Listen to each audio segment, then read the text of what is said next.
Hey everybody, welcome to Board Online, Board Offline. Today we're bringing you another Kickstarter video for Beasts Edge of Extinction. Now this is our how to play video. We're gonna go in detail on the rules. So if you wanna learn how to play, watch now.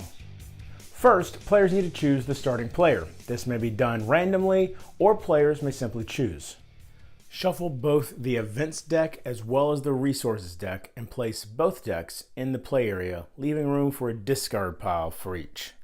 The first player chooses a character card and receives 1 die as well as 1 health clip, which is placed on the 20 health mark. The other players do the same clockwise in player order.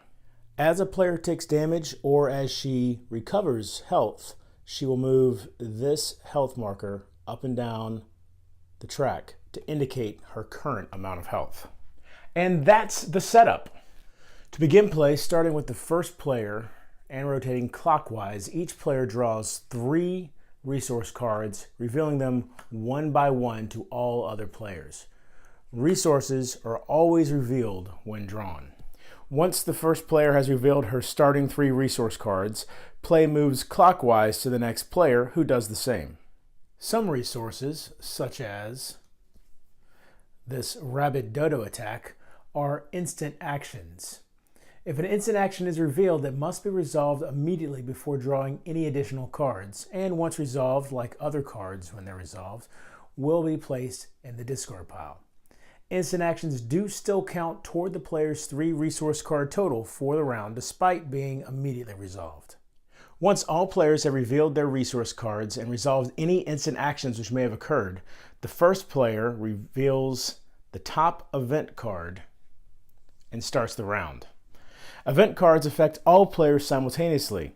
Players follow the directions written on the card to determine how to resolve it. For instance, with Meteor Storm, all players would immediately take 5 physical damage. An event card will always be resolved at the beginning of each round.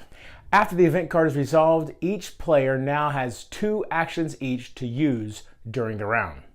Once a player's action points are depleted, her turn immediately ends and the next player may begin taking his turn. There are 6 different actions on which action points may be spent: scavenge, attack, trade, eat, equip, and lure. Let's take a closer look at each one of these actions. A player may use 1 action point to scavenge or draw a card from the resource deck. This card then goes to the player's hand along with any other cards that she has previously gained from the resource deck. The player may scavenge as many times as she has action points available in a turn. As with previously acquired resources, scavenged cards are always placed face up. If the resource deck ever runs out and a player would want to scavenge from it or a card should be drawn for any reason, shuffle the resource discard pile to create a new resource deck. When scavenging the resource deck, the player may come across equipable items for either attack or defense bonuses. When the player takes the equip action, she may equip as many cards as she currently possesses for 1 single action point. So if this player were to take the equip action, she could equip not only this attack +1, but also heat resistance and physical resistance with just that 1 action point. Cards are equipped by placing them in a staggered fashion behind the character card as you see here. Attack bonuses are placed above and defense bonuses are lined up appropriately to the side. When a player finds herself desiring another player's resource card, she may offer a trade to obtain it. If both players agree to the terms of the trade, the initiating player, who is of course also the active player, may spend 1 action point to initiate the trade. Players should then trade the agreed upon cards to complete the trade. And players should remember to negotiate if their first offer isn't accepted.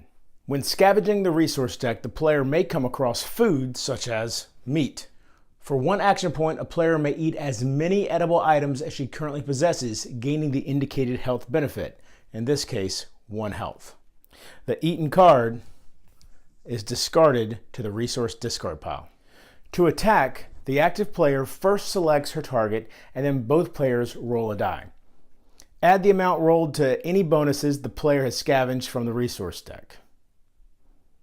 Permanent attack bonuses are always equipped behind the character as previously mentioned, while temporary bonuses such as the Savage Dodo are discarded upon use.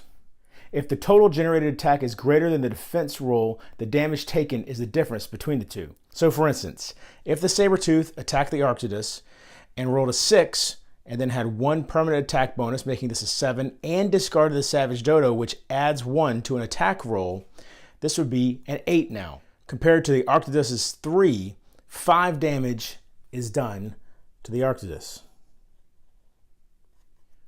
On the other hand, if the defense roll is greater than the attack roll, no damage is taken by either player. Attacks are limited to once per turn and may not be used on the same turn as a lure. And speaking of lures, when scavenging the resource deck, the player may come across cards that give her the ability to lure another player into a harmful element. The elements in the game are physical, cold, and heat. A lure related to a particular element will specifically cause that type of damage. The amount of damage is listed on each card, with the total the target suffers being the difference between the amount listed on the card and her resistances. So for instance, if Rock Slide was played on the Arctudus, you can see this causes 5 physical damage. The Arctudus has 1 physical resistance, and so she takes 4 damage total. You can see that the other 2 resistances have no effect. Lures are limited to 1 use per turn, and as previously mentioned, may not be used on the same turn as an attack. Once a lure has been used, it's placed in the discard pile. As previously mentioned, there are 3 elements which a character may be susceptible or resistant to. Resistance to an element is indicated on the right of the character card. A plus sign indicates additional resistance, which will result in less damage from that element, and a minus sign indicates susceptibility, which will result in taking more damage. For example, Volcanic Eruption causes 5 heat damage to all players. The Arctudus has -1 heat resistance, which means she'd take 6 damage, while the Sabertooth has +1 heat resistance, and so she'd take 4 damage. Each character has a special ability found at the bottom of its card, which can only be used once per game. Special abilities do not require it to be your turn to use and do not cost an action point. The player's character is defeated when its health reaches 0 points. The player turns all of her cards face down, but they are not discarded until the game's over. The game ends when only 1 player is still alive, or in rare cases, all players are dead. And that's how you play Beasts: Edge of Extinction. I hope you enjoyed this video, and I hope perhaps Beasts: Edge of Extinction is a game that interests you. It will be coming to Kickstarter very soon. Find the exact date in the description below, as well as the link for the Kickstarter once it's available. If you did like this video, please consider giving it a thumbs up. If you like my channel, consider subscribing.